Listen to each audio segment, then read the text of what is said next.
वैशाख महिना. दोघे प्रवासी प्रवास करीत होते. सूर्य वर येऊ लागला तसा त्रास वाढत चालला. त्या रणरणत्या उन्हात चालणे त्यांना असह्य वाटू लागले. उष्मा फारच वाढल्याने प्रवासी हैराण झाले.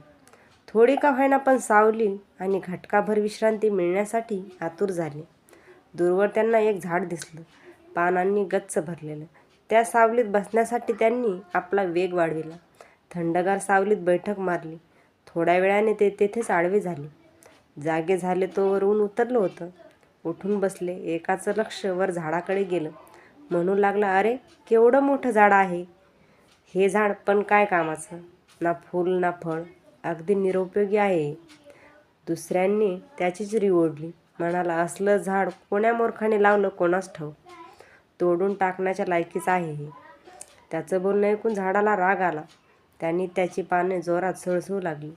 झाड म्हणालं, मूर्खांनो, ऐन उन्हाच्या वेळी सावलीसाठी तळमळत होतात. माझ्या आश्रयाला आलात, मी थंडगार सावली दिली, ते इतक्यात विसरलात आणि माझ्या जीवावर उठता काय?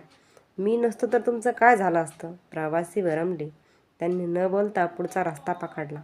तात्पर्य, आपल्याला मदत हवी असते तेव्हा मदत करणारा चांगला, गरज संपली की त्याला लाथाडायचं हे चालत नाही.